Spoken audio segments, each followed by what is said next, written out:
할렐루야. 제가 몸 상태가 좀 안 좋아서 그런지 교회 분위기가 너무 가라앉아 있다는 느낌이 앞에 있으니까 제가 듭니다. 좀 힘을 좀 냅시다.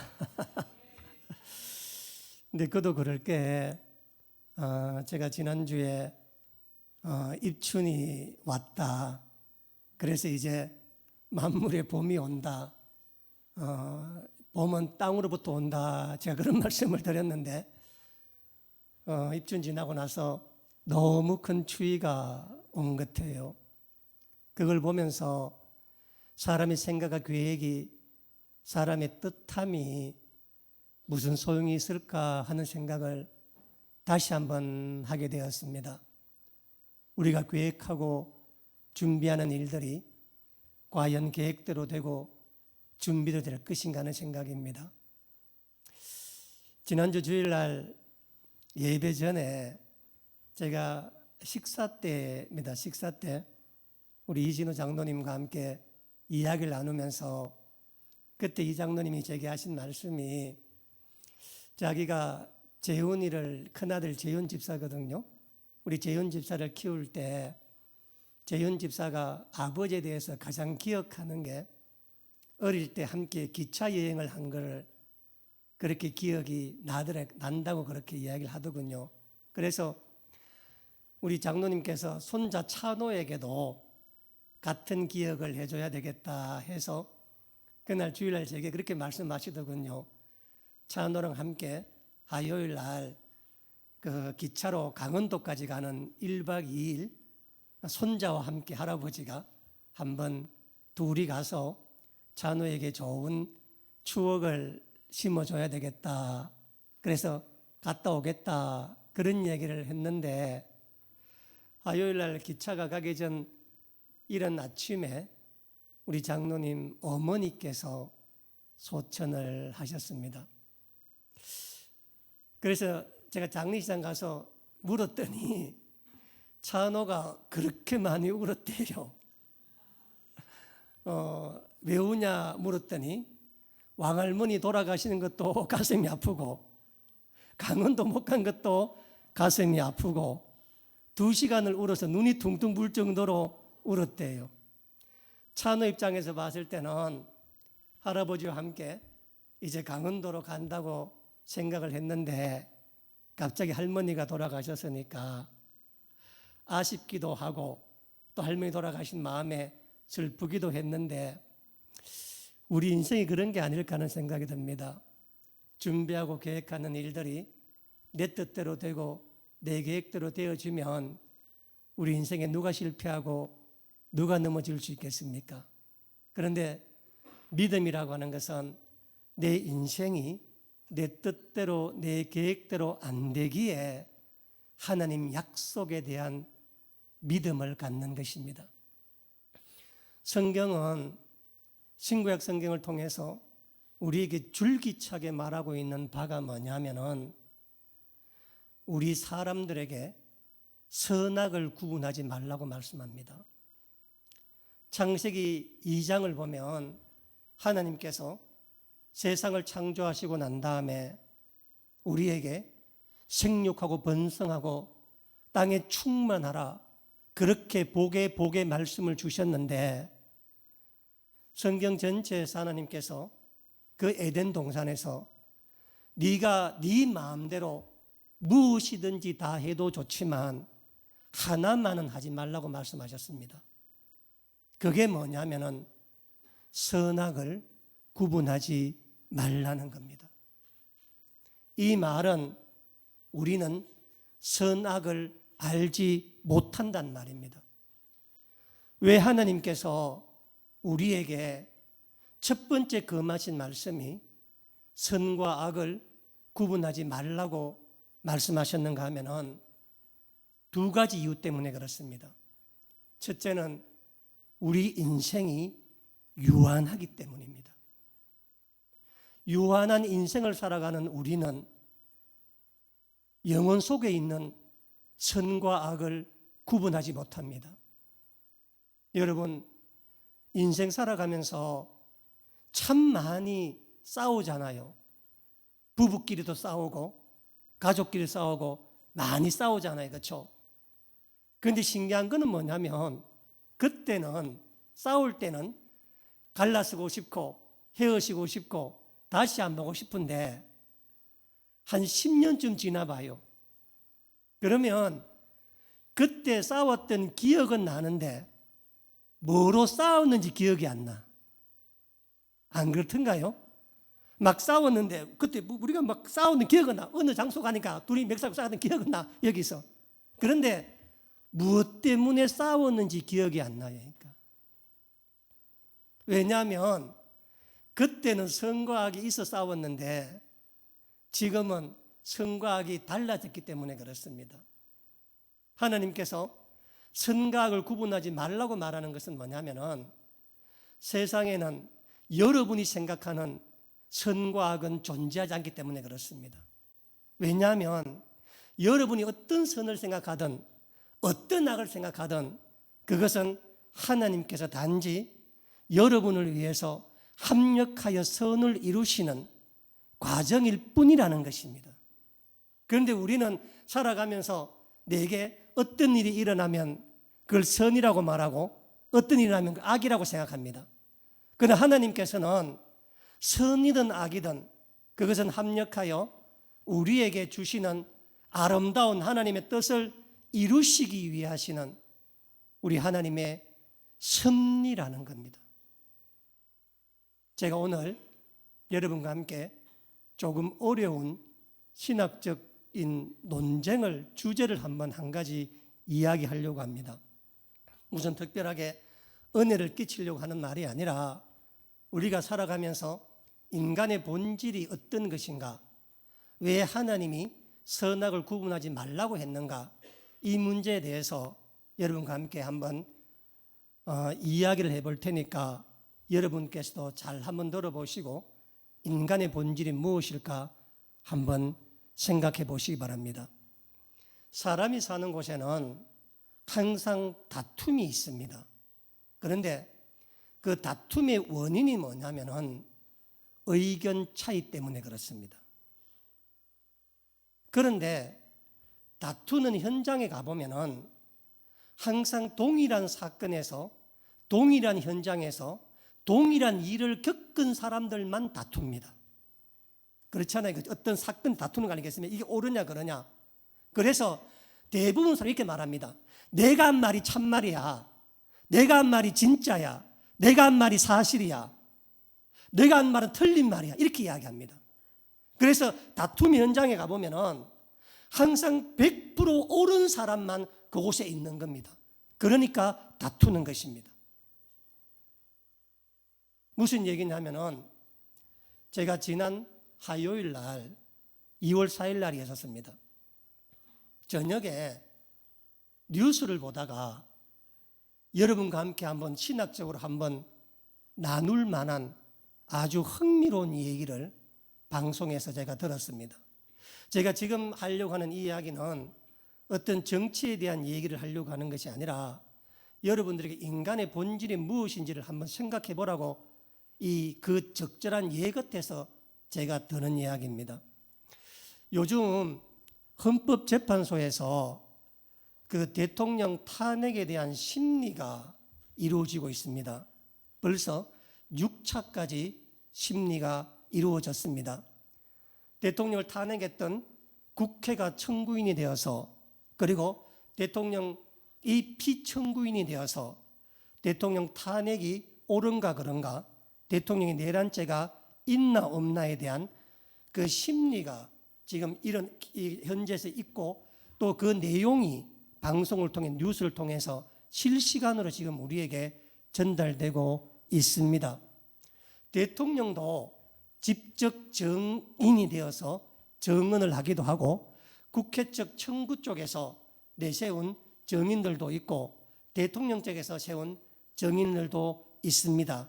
제가 말하는 걸 잘 한번 들어보세요. 있는데 지난 4일 날에 누가 정언을 했냐면은 국회 쪽에서 정언으로 신청한 국정원 제1차장이라고 하시는 홍장원이라고 하시는 분이 이 정언을 했었습니다. 이 홍장훈이라는 분은 저는 잘 모르는데 국정원 제1차장이라고 하면은 우리나라 정보를 다루고 있는 국정원에서 서열 2번째에 해당되는 사람입니다. 국정원장이 있고 그 밑에가 국정원 제1차장입니다. 이 국정원이라고 하는 것은 우리나라의 모든 정보를 다루는 곳 아니겠습니까? 그래서 국정원에 있는 사람이 무슨 말을 하면 다른 사람이 하는 말보다 훨씬 더 신뢰를 가집니다. 왜냐하면 모든 정보를 접할 수 있기 때문에 그렇습니다. 그래서 이번에 대통령 탄핵이 되는데 가장 결정적인 그 역할을 한 사람이 바로 이 홍장원 국정원 제1차장이었습니다. 이 사람의 말 때문에, 이 사람의 정언 때문에 국회에서 대통령을 탄핵했던 이유가 되었던 사람이 이 사람 때문이었거든요. 그런데 이분이 지난 4일, 2월 4일 날 화요일 날 헌법재판소에 와서 그곳에 와서 자기가 했던 말들에 대해서 진술을 이제 이렇게 정언을 했었습니다. 그리고 난 다음에 정언을 마치고 난 다음에 밖으로 나와서 기자들이 모여서 이분에게 이번 이 탄핵 재판이 어땠느냐 그걸 물어봤었어요. 물어보니까 이분이 뭐라고 대답을 했냐면은 매우 흥미로운 이야기를 대답합니다. 이렇게 대답했습니다. 나는 사실을 말한다는 게 이렇게 어려운지 몰랐다는 겁니다. 잘 들어보세요. 사실을 말하는 게 이렇게 어려운지 몰랐다라는 말을 한 겁니다. 그러니까 그분은 내가 이렇게 진실을 말하는데 왜 모든 사람들이 내 말을 안 믿어줄까? 내가 무엇 때문에 거짓말을 한다는 말인가? 왜 나는 사실을 말하는데 왜 사람들이 내 말을 안 믿을까라고 하는 안타까움과 또 자기의 답답함을 담아서 한 말이 사실을 말하는 게 이렇게 어려운지 몰랐다라는 말을 했고 그 사람이 그 말하고 나니까 그 방송에서 민주당 국회의원들이 가는 곳곳마다 그 말을 하더군요. 홍장훈이 이렇게 말했다 이 말을 하더군요. 그런데 제가 여러분께 말씀드리지만 인문학적으로 신학적으로 보면 그분의 말은 100% 논리적으로 틀린 말입니다. 왜냐하면 사실과 진술이 달라요. 여러분 잘 들어보세요. 사실이라는 게 있고 진술이라는 게 있습니다. 사실은 아무리 말을 해도 말하기가 어렵지 않아요. 예를 들면 이런 겁니다. 사실은 뭐냐면 12월 3일 날 계엄이 있었다. 이게 사실입니다. 그렇죠? 누구도 부인하지 않는 거예요. 그리고 그 헌법재판소에서 12월 3일 날 계엄이 있었냐 없었냐를 다투는 게 아니잖아요. 그렇죠?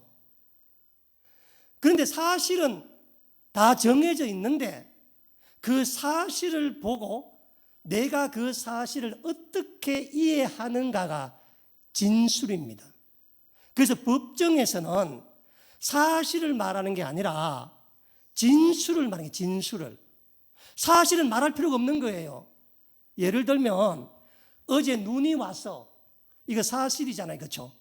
누가 아무리 안 왔다 하더라도 대번에 판가름이 나잖아요. 그렇죠? 사실은 뭐냐면은 그 자리에서 참인지 거짓인지가 바로 드러나는 게 사실입니다.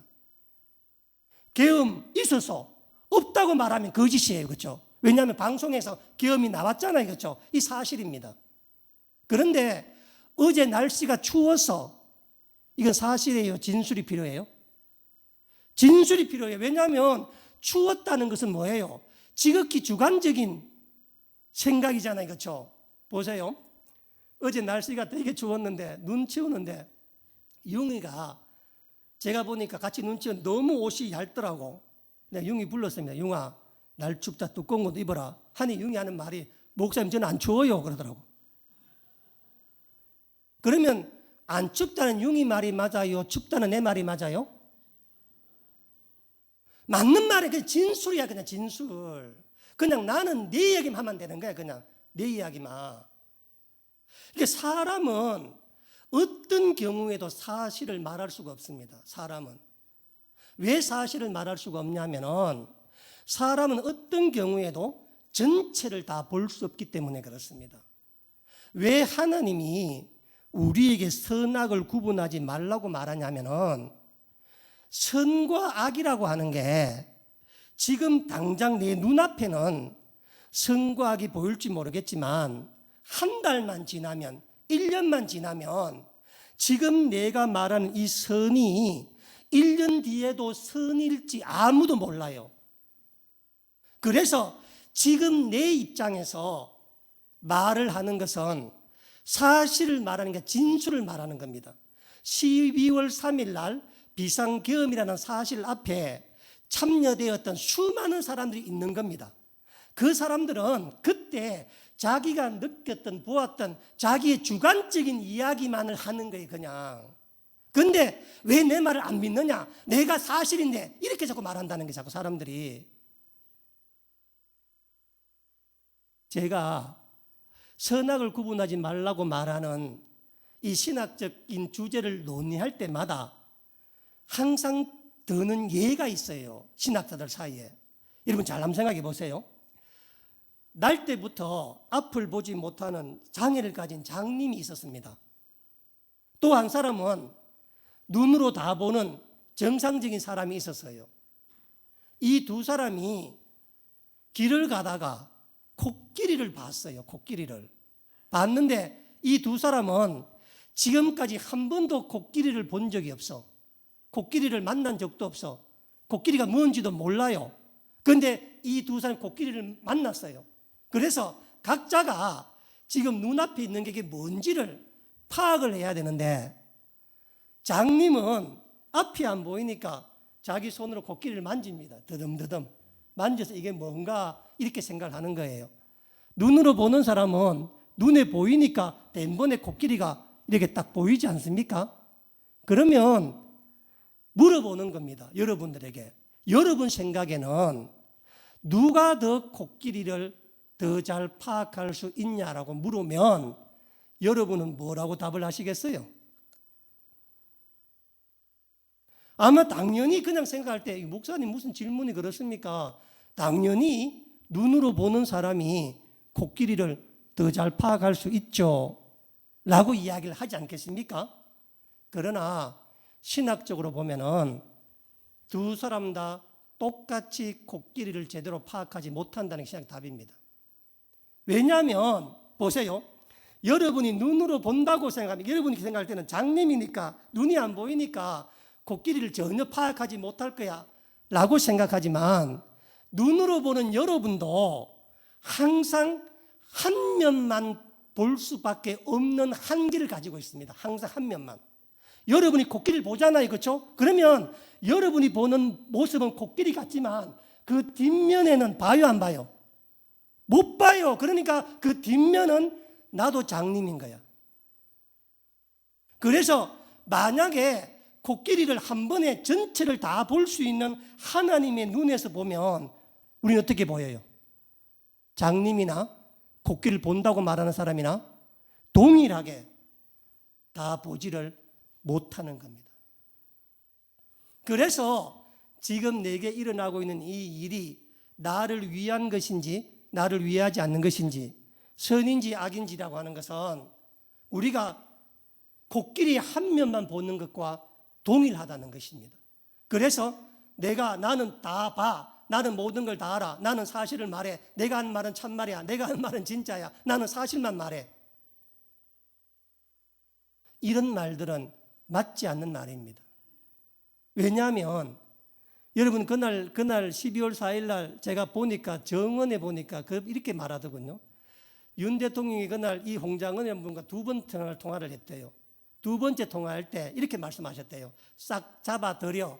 싹 다 잡아들이라는 말을 했대요. 윤 대통령께서. 했는데 문제가 뭐냐면 윤 대통령은 그 말에 대해서 주어를 달지 않았대요. 그냥 싹 다 잡아들여 이렇게 말만 했대요. 했는데 홍장은이라는 분은 그 말을 국회의원을 다 잡아들이라는 말로 들었다는 겁니다. 그게 사실이라는 거예요, 자기가. 근데 대통령은 누굴 잡아야 됐다 말했다 그래요? 간첩을 잡아라고 말했다는 겁니다. 한번 생각해 보세요. 국정원의 주요 업무가 간첩을 잡는 거고 국정원은 일반인 수사할 수 있는 권한이 없으니까 그러면 누구 말이 맞아요? 여러분 싹 다 잡아드리란 말은 사실입니다. 다 인정해서 대통령 인정하고 홍정 국정차장도 인정한 말입니다. 그런데 문제가 뭐냐면 주어를 말하지 않았기 때문에 그때부터는 뭐냐면은 사실에 대한 주관적인 자기의 견해와 입장을 밝히는 겁니다. 자기의 주관적인 입장과 견해는 100% 옳은 거예요? 아니면 자기만의 생각이에요? 자기만의 생각인 거예요. 그러니까 여러분들이 부부싸움 하면 돼요, 안 돼요? 안 되는 거라. 왜냐하면 어떤 사건을 봤을 때 아니 당신도 그 자리에 있었잖아. 그거 보고도 몰라? 이 말하면 돼요, 안 돼요? 안 된다는 거라. 왜 그러냐면은 같은 사건을 보고 같은 말을 들었는데 내가 주관적으로 나는 이렇게 생각합니다. 나는 이렇게 생각합니다. 그것만 있을 뿐이지 거기에 싸움이 있으면 돼야 안 돼요. 그런데 싸움이 나는 이유가 뭐냐면은 100% 내가 옳다고 내 주장이 맞다고 내 생각이 맞다고 생각하기 때문에 싸움이 일어나는 겁니다. 왜냐하면 여러 사람이 봤는데 내가 본 것만 사실이야. 내가 느낀 것만 진짜야. 내가 아는 건 사실이야. 네가 느낀 건 가짜야. 이렇게 생각하는 겁니다. 우리는 그렇게 양쪽을 코끼리 양쪽을 다 볼 수 있는 눈을 갖고 있지 않는데 코끼리를 이쪽에서 본 사람과 저쪽에서 본 사람이 의견이 같아야 달라요. 다른 겁니다, 의견이. 그런데 이쪽에서 본 사람이 자기 본 것을 계속 이야기하면서 반대편에 본 사람이 본 것이 아니라고 하면 어떻게 돼요? 말이 안 되는 거예요, 말이. 그러니까 홍장은 그 양반은 나와서 사실을 막 이렇게 힘든 줄 몰랐다고 말하는 것은 뭐냐면은 논리적 모순을 갖는 겁니다. 사실을 말한 게 아니라 내가 본 것을 내 주관적인 입장을 그렇게 전하려다 보니까 상대도 주관적 입장에 있어서 그래서 말이 안 된다는 그뿐인 겁니다. 그래서 제가 그러잖아요. 그래서 내가 이렇게 싸움을 하다가 세월이 지나고 난 다음에 왜 싸웠는지 기억을 하지 못하는 이유가 뭐냐면 내가 뒤를 돌아가 보니까 앞엔 코끼리고 뒤에는 뭐예요? 콧불소인 거예요. 뒤에는 가보니까 이게 모양 있지 않습니까?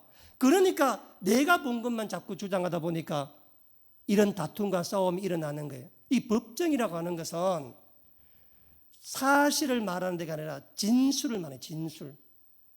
사실은 뭐냐? 진술은 뭐냐면 사실을 어떻게 내가 주관적으로 보았느냐에 대한 설명이 진술인 겁니다. 그래서 우리가 하나님께서 선악을 구분하지 말라 그러니까. 왜냐하면 야고보서에 보면은 5장에 왜 다툼이 일어나는가? 다툼의 근본 원인은 자기 욕심 때문에, 자기의 정욕 때문에 싸움이 일어난다는 것입니다. 여러분, 제가 자주 말씀드리지만 선악을 구분하지 말라고 말하는 하나님의 뜻의 본뜻이 뭐냐면 사람은 선악을 어떻게 구분하냐면 자기에게 이익이 되면 선입니다. 자기에게 손해가 다 악이라. 다. 그래서 사람이 선악을 구분하지 말고 지금 당장 선악을 구분하지 말고 시간 속에 세월 속에 하나님의 일하심을 믿는 믿음을 가지라는 겁니다. 그래서 우리 보고 하나님은 선악을 판단하지 말고 믿음을 가지라고 말하는 이유가 뭐냐면은 우리는 지금 당장의 일을 모르기, 지금 당장의 일만 보기 때문에 앞으로 일이 어떻게 될지 모르기 때문에 지금 내게 손해냐 이익이냐 그렇게 하지 말고 하나님께서 내게 특별한 계획을 갖고 계시다. 하나님 나를 통해서 합력할 선을 이룰 것이다. 라고 하는 믿음에서 일을 만들어 가라는 것입니다. 왜냐하면 선악을 구분하면 자기 의로움이 생깁니다. 그렇죠? 여러분께 누군가 싸울 때 왜 싸우죠? 내가 옳으니까. 그렇죠? 내가 안 옳으면 싸워요, 안 싸워요? 안 싸우면 내가 안 싸워요. 내가 옳으니까 싸우는 거예요. 그런데 옳아서 싸워서 얻은 결론 한번 생각해 보세요. 싸워서 얻어서 결론은 자, 이런 얘기가 있습니다. 제가 얼마 전에 신문에서 본 이야기인데 어떤 사람이 있잖아요. 파출소 앞에 가서 자기 몸에 휘발유를 붓고 불을 질렀대요. 자기 몸에. 왜냐고 봤더니 이 사람이 이 밤에 술을 먹고 대리운전기사 차를 불렀는가 봐요. 그런데 이 사람은 평상시에 자기 생각에는 대리운전기사에게 10,000원을 먼저 돈을 줬대요.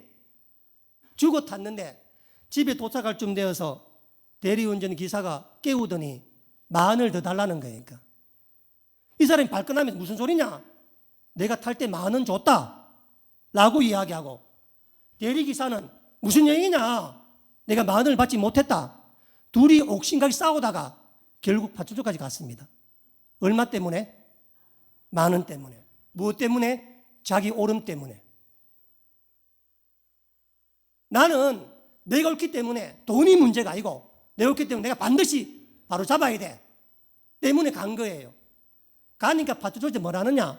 선생님이 술이 취했으니까 선생님 잘못하신 건 맞습니다. 기사는 술을 안 먹었으니까 선생님 술 취했으니까 그냥 대충 10,000원 주고 해결하라 라고 하니까 이 양반이 발끈해가지고 파출소를 난리를 쳤습니다. 나는 틀림없이 10,000원 줬단 말이야. 아무도 안 믿으니까 자기 어려움을 드러내기 위해서 밖에 나 휘발유를 사가 왔어.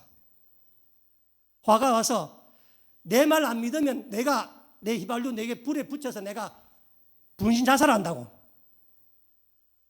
그런데 파출소에 있는 소장과 직원들이 웃으면서 아이고 술취가 저런다 하고 신경도 안 쓴 겁니다. 그러니까 자기 어려움 때는 뭐 했다고? 몸에 불을 질렀는 거니까. 실제 뉴스 찾아보지 나옵니다, 이 이야기가. 전신 3도 화상을 입고 몸이 불구가 됐을 뿐 있잖아요. 제가 무엇을 말하려고 하냐면 보세요. 10,000원 때문에 그냥 10,000원, 아이고 내가 잘못했습니다 하고 자기 손해봐서 어떻게 돼? 그런데 자기의 어려움 때문에 그 일 때문에 자기 몸도 망가지고 자기 부인과 자식들을 안티는 인생이 어떻게 돼? 대부분이 다 그래요. 대부분이 전부 다 어려움을 드러낸다고. 그래서 여러분, 내가 지금 내 앞에 일어나고 있는 일이 옳으냐 그러냐 이런 것 따지기보다는 나는 지금 선악을 구분하지 못하고 나는 복과 악을 구분하지 못하니까 나에게 계획을 가진 하나님께서 내 뜻을 가지고 있으니까 그 하나님께서 나에게 큰 걸 주실 거라고 하는 믿음과 약속을 갖는 게 매우 중요합니다. 오늘 본문이 그 이야기야. 그 오늘 여러 가지 예가 가운데 제가 창세기 오늘 본문의 말씀을 들은 겁니다. 한번 생각해 보세요. 오늘 이 창세기 12장에 읽었던 오늘 이 말씀은 아브라함의 생애 가운데서 가장 수치스럽고 부끄러운 얘기가 나와 있습니다. 아브라함이 하나님 말씀을 따라서 가나안 땅에 도착을 했는데 가나안 땅에 도착을 하자마자 기근이 든 겁니다. 기근은 가뭄이에요. 가뭄이 들어서 아브라함이 어떤 결정을 하냐면 애굽으로 내려가는 결정을 하잖아요. 그렇죠? 그런데 우리 11절 말씀 보세요. 애굽에 가는데 그가 애굽에 가까이 이르렀을 때 그의 아내 사라에게 말하되 내가 알기에 그대는 아리따운 여인이라 애굽 사람이 그대를 볼 때 이르기를 이는 그의 아내라 하여 나는 죽이고 그대는 살리리니. 저를 한번 보세요. 이 아브라함이라고 하는 사람이 애굽 가까이 와서 자기 아내를 보고 하는 말이 뭐냐면 내가 보기에 당신은 너무 아름다운 여인인데 당신의 아름다움 때문에 애굽 사람들이 나를 죽이고 당신을 빼앗아 갈 테니까 그렇게 하지 말고 내 생명을 지키기 위해서 내 생명을 보존하기 위해서 내게 누이라고 말해달라. 이 이야기를 하는 이야기입니다. 참 이상한 얘기지 않습니까? 그래서 많은 사람들이 이 이야기를 바라보면서 아브라함의 가장 못난 부분이다. 아브라함의 가장 실패한 부분이다. 아브라함의 가장 어리석은 부분이다. 라고 이야기를 합니다. 그런데 그렇게만 보기에는 납득이 안 되는 게 뭐냐면은 이 이야기가 창세기에 같은 이야기 3번 나와요. 3번. 창세기 2장에 가면은 아브라함이 블레셋 땅 그랄 땅에 내려갔을 때 또다시 자기 아내, 그때 사라의 나이가 89세입니다.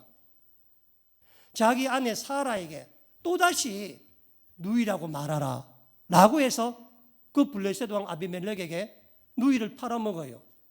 그리고 창세기 26장에 가보면은 아브라함의 아들 이삭이 또다시 그랄 땅에 가서 자기 아내를 아내로 팔아 또 팝니다. 여러분, 만약 이 문제가 아브라함의 못난 부분이나 아브라함의 연약한 부분을 말할 것 같으면 성경이 왜 이렇게 세 번에 기록하고 있을까요? 이게 무슨 잘한 일이라고, 무슨 대단한 일이라고. 그리고 13절에 보면은 원하건대라는 말이 나오잖아요. 그렇죠? 이 원하건대라고 하는 말은 어떤 뜻이냐면은 성경에 몇 번 쓰여진 단어입니다. 무릎 꿇고 사정하고 애원한다는 뜻입니다. 그러니까 지금 뭐냐면 아브라함이 애굽에 가까이 이르렀을 때 아브라함이 자기 아내 사라 앞에 무릎을 꿇고 예언하고 싹싹 빌면서 당신 가서 내 아내라 말하지 말고 내 누이라 말하라 이렇게 말했다는 거니까. 그런데 한 번은 남편이 그렇게 이야기하니까 그 말을 들어주었다고 해도 창세기 20장에 두 번은 할 수가 없잖아요. 그렇죠? 사람이. 그런데 이 본문에서 가장 놀라운 것은 뭐냐면은 아브라함이 무릎을 꿇어서 빌었다 그런 게 아니라 사라가 아무 말이 없다는 거니까. 사라가 다투지 않았다는 겁니다. 다투지 않았다는 거예요. 만약 여러분들 같았으면 여러분 남편이 여러분들을 누이라고 여러분들 팔아먹을 것 같으면 다투겠어요? 안 다투겠어요? 다투어야 되죠. 그렇죠? 그런데 사라는 다투지 않았다는 것입니다. 사라는 얼마든지 자기의 옳음과 그리고 남편의 부도덕함을 이야기하면서 자기 입장에서 얼마든지 남편에게 이게 무슨 짓이냐, 왜 이렇게 행동을 하느냐, 왜 이렇게 이야기하느냐 라고 다툴 수 있는 문제잖아요. 그렇죠? 그리고 사라가 아무리 말을 해도 아브라함이 부끄러운 거잖아요. 그렇죠? 그런데 사라는 다투지 않습니다. 그런데 재미있는 사실은 뭐냐면 창세기 13장에 바로 넘어가 보면은 아브라함이 롯과 다투는 장면이 나옵니다. 롯은 아브라함의 조카이면서 아브라함이 어릴 때부터 롯을 자기 자식처럼 키웠던 사람입니다. 아들이 없었으니까 자기 자식 키웠던 사람이니까. 그리고 같이 하란에서 이곳까지 와서 애굽까지 갔다 온 사람입니다.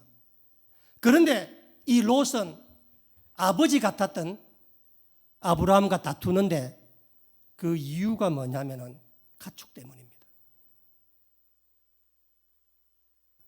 가축의 수가 너무 많아서 자기 목자들과 다투니까 그래서 아브라함 자기 삼촌도 함께 다투어서 자기의 이익이 손해가 되니까 아무것도 없이 다투는 겁니다. 그런데 사라는 안 다투었다는 겁니다. 여러분, 제가 무슨 결론을 말씀드리려고 하는 게 아니라 인간의 본질에 대한 설명을 하는 거니까 대부분은 롯과 같이 행동하는 게 맞다는 겁니다. 내가 내 재산의 이익이 손해가 되는 겁니다. 내 가축들이 손해가 되는 거예요. 그러면 삼촌이 뭐가 없는 겁니다. 그게 내한테 오름이라. 내 가축을 살리는 게, 내 가축을 돌보는 게 나의 오름이라는 겁니다. 그러니까 삼촌이 아무리 말을 해도 그 말이 내 귀에 안 들어오는 거예요. 그러니까 왜? 나는 이 가축을 지켜야 되고 가축을 돌봐야 되니까 이 가축에 대한 오름이 내게 있기 때문에 그런 겁니다. 그런데 사라는 그렇지 않았다는 거예요. 사라는. 여러분, 성경에 보면은 자기 옳음을 주장했던 사람들의 끝은 거의 대부분 죽음입니다. 가인을 보세요. 가인이 자기 옳음을 얼마나 많이 이야기합니까? 여러분 한번 보세요. 창세기 한번 봅시다. 우리 창세기 4장의 말씀에 보면은 한번 보세요. 가인이 얼마나 옳음이 있는 사람이냐 한번 보세요. 창세기 4장에 2절 말씀에 그가 또 가인의 아우 아벨을 낳았는데 4장 2절입니다. 아벨은 뭐하는 사람이었다고요? 양치하면 가인은 뭐였다고요? 농사하는 자의 주람처럼 농사하는 자였었습니다. 가인은. 그리고 3절 보세요. 세월이 지난 후에 가인은 뭐에 대한 소산물로? 땅에 대한 소산물을 드린 겁니다. 땅에 대한 소산물을. 자, 우리가 그 앞에 창세기 3장 17절 말씀하세요. 아담에게 이르시되 네가 네 아내의 말만 듣고 내가 네게 먹지 말란 나무 열매를 먹었은즉 땅은 뭐라고요? 너로 말미암아 저주를 받고 너는 내 평생에 뭐한다고? 수고하여 그 소산을 먹으리라. 땅이 내게 가시덤불과 은근키를 될 것이라. 네가 먹을 것은 밭의 채소인즉. 보세요. 지금 가인은 하나님이 저주한 땅에서 생물을 만드는 게 드린 겁니다. 가인 입장에서 보면은 하나님이 저주를 본인이 푼 거야. 평생을 땀을 흘리고 은근키와 가시덤불이 가득한 그 땅을 일구어서 그 땅에서 난 것으로 하나님께 드렸으니 가인이 볼 때는 하나님께서 얼마나 자기를 칭찬할까. 그냥 아벨처럼 그냥 들판에 땅도 안 일구고 저주받은 거 풀지도 안 하고 그냥 혼자 양을 치다가 하나님께 드렸던 가인에 비해서 자기는 하나님이 저주한 그 땅을 일구어서 거기서 난 걸로 하나님께 드렸으니 가인 입장에서는 하나님께서 나를 얼마나 귀히 여길까 생각했을 겁니다. 그런데 하나님께서 받지 않으신 거라니까. 하나님께서. 그러니까 얼마나 내가 열심히 일을 했는데 내가 얼마나 잘했는데 라고 하는 것 때문에 결국은 자기 의로움으로 하나님도 가인을 설득하지 못합니다. 하나님도. 그래서 어떻게 됐느냐? 결국은 자기의 오름과 어려움 때문에 아벨을 죽이게 되는 결과를 맞게 되는 겁니다. 야곱의 10아들들은 아버지 야곱이 요셉만 편애하니까 이건 옳은 행동이 아니다. 누가 봐도 한 아버지가 한 아이만 편애하는 게 옳단 말이냐 라고 하는 논리 때문에 요셉을 죽이려고 하지 않습니까? 유다는 자신의 옳음 때문에 예수님을 팝니다. 결국 자기가 죽어. 제가 성경에 나오는 대부분에 있잖아요. 자기 의로움, 압살롬이나 자기 의로움을 주장했던 사람들, 자기 의를 주장한 사람들은 끝에 가서 다 망합니다. 롯도 마찬가지입니다. 롯도 자기 삼촌과 함께 자기 권리를 찾고 자기 행동을 찾아서 그렇게 나갔지만 결론이 뭐예요? 소돔 고모라에서 비극적인 인생을 마치게 됩니다. 그런데 사라는 남편이 해서는 안 될 말이야. 그 말은 절대로 남편이 해서는 안 될 말이라고. 자기 아내 보고 이제 내 누이가 되어라 라고 하는 그 말을 길을 두고 100이면 100 붙들어 봐도 누가 말이 옳다고 이야기하겠어요? 아브라함이 옳겠어요? 사라가 옳겠어요? 사라가 옳은 겁니다. 그런데 사라는 그 자리에서 아브라함의 말을 따릅니다.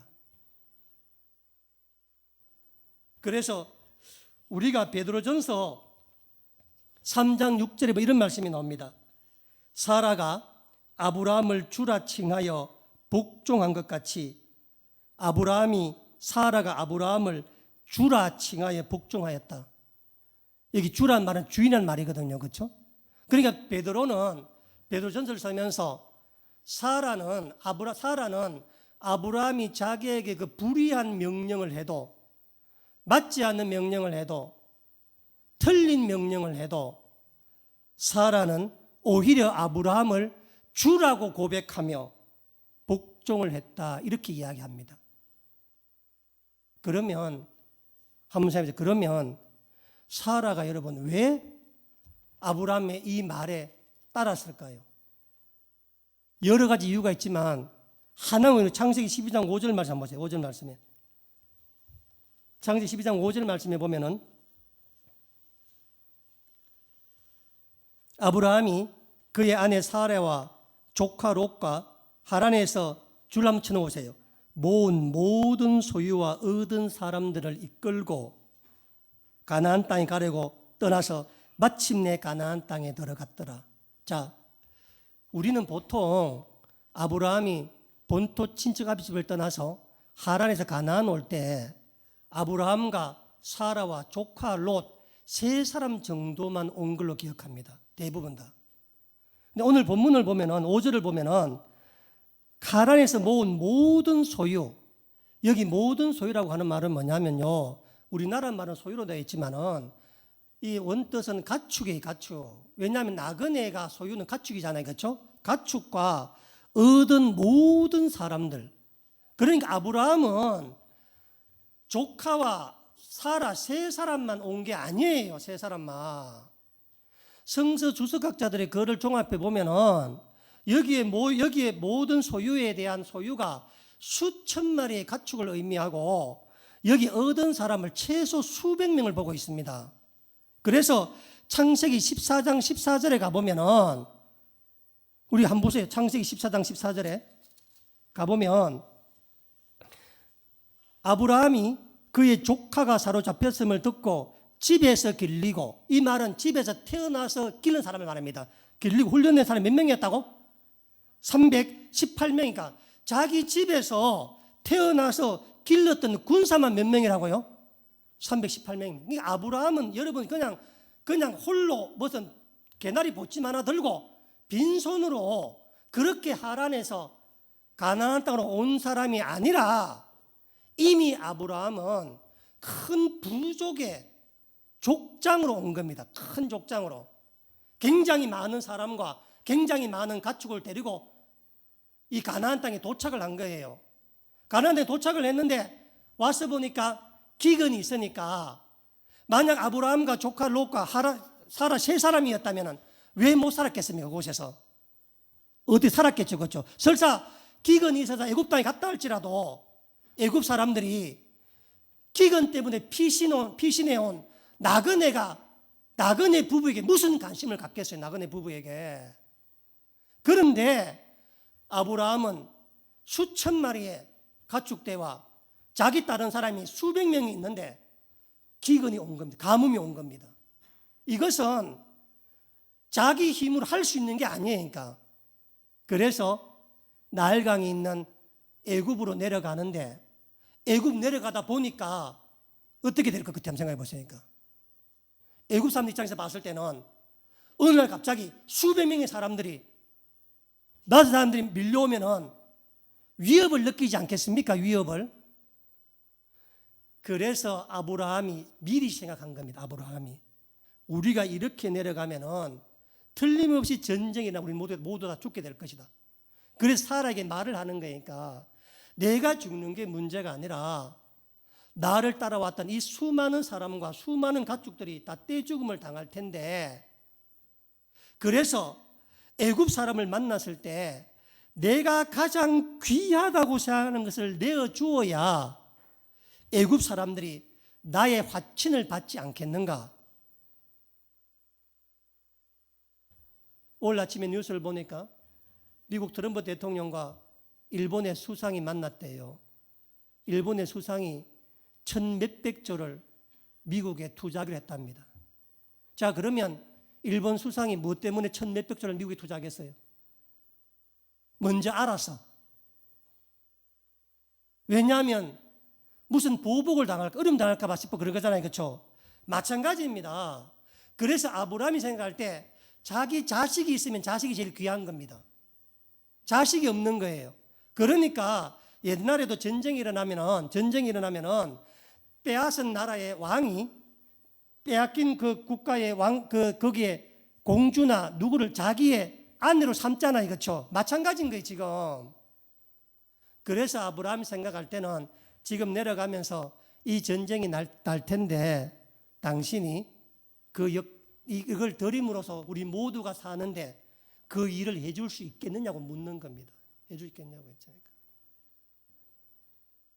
그래서 그랄 땅에 갈 때도, 이삭이 그랄 땅에 갈 때도 기근이 들어 힘들어서 외국 땅에 갈 때마다 반복적으로 나왔던 이유가 뭐냐면은 바로 그곳에 가서 아브라함 개인의 생명을 보존하는 것이 아니라 거기 함께했던 일행의 생명을 보존하기 위함이었습니다. 그래서 사라가 그 말을 듣고 얼마든지 거부할 수 있지만은, 얼마든지 자기 논리로 반대할 수 있지만은 사라가 따랐던 것입니다. 사라가. 지금 우리가 사는 세상 속에 어려운 점은 뭐냐면 자꾸 우리가 우리의 지금 눈앞에 있는 개인의 이익만 쫓기 때문에 다툼이 일어나는 겁니다. 자, 그랬는데 그렇게 해서 사라가 아브라함의 말을 들었는데, 그래서 팔려갔는데 13장 1절을 보면은 이런 말이 나옵니다. 아브라함이 애굽에서 그와 그의 아내와 모든 소유와 롯과 함께 다시 네게브는 어디냐면은 브엘세바에 있는 땅이거든요. 올라왔다는 겁니다. 여러분, 사라가 망했습니까? 안 망했습니까? 망하지 않았습니다. 자기가 희생을 했는데, 자기가 팔려갔는데, 자기가 정당한 요구가 있음에도 불구하고 하지 않고 나갔는데 하느님 망하게 하지 않는다는 겁니다. 다시 살아나겠다는 사실입니다. 제가 오늘 여러분 처음 설교를 할 때 다툼에 대한 얘기를 했었습니다. 공동체 살아가면서 항상 다툼이 있습니다. 그런데 그 다툼이라는 것은 내가 그러잖아요. 항상 누군가가 내 의견이 100% 옳아, 이것 때문에 다투는 겁니다. 전부 각자 입장이 다 있는데 각자 입장에서 서로 진술을 하면서 서로 다른 모습을 통해서 완벽한 코끼리 모습을 그려야 되는데, 내가 앞에서 본 것만, 이것만 최고라고 밤낮으로 외치니까 뒤에서 본 사람하고 싸울 수밖에 없는 거라고. 싸울 수밖에. 그래서 손을 잡고 뒤도 가보고 앞으로도 가보고, 그래야 우리가 만들어지는, 코끼리가 만들어지는 것이고, 그런 게 재판인 겁니다. 판사가 이 사람 말도 들어보고 저 사람 말도 들어보고 이 정의 말 들어보고 저기 말 들어봐서 그날 사실에 가장 부합한 진술이 무엇인지를 만들어내는 거잖아요. 그렇죠? 마찬가지입니다. 사라는 그렇게 자기 하나님 말씀을 쫓아서 내가 믿기진 않지만, 내가 용납할 수는 없지, 받아들일 수는 없지만은 아브라함이 자기 생명을 구하는 게 아니라 다른 사람의 수많은 생명을 구하고 가축을 생명을 구하는 그 일에 자기 남편 아브라함이 가부장적 근위를 무너뜨리고 자기에게 애원하며 무릎 꿇며 빚는 모습을 바라보면서 사라 역시 길을 바꾸게 되는 겁니다. 결국 그 일로 말미암아서 사라는 믿음의 어머니로 나아가고 아브라함도 믿음의 아버지가 나아가고 포기하고 양보하고 넘어지고 실패했는데도 불구하고 오히려 회복하는 역사가 일어났다는 것입니다. 지금 우리 사회에 갖고 있는 여러 가지 문제들 가운데 하나가 뭐냐면 교회 안에도 마찬가지입니다. 지금 서울에 있는 많은 교회는 금기가 하나 있는데 교회 안에서 정치하게 하지 말자는 금기가 있답니다.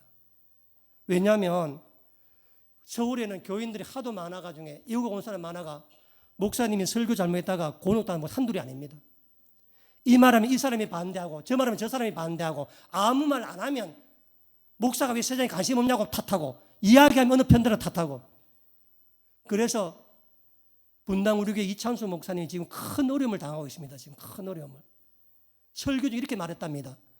이 모든 하나님께 맡기고 기도만 하자고 그 설교 중 난리가 났습니다. 왜 우리가 적극 참여하지 않고 기도만 하란 말이냐? 이게 뭐냐면은 그렇게 말했던 전체 진위를 파악하지 아니하고 본인들의 생각만 자꾸 주장하기 때문에 생기는 겁니다.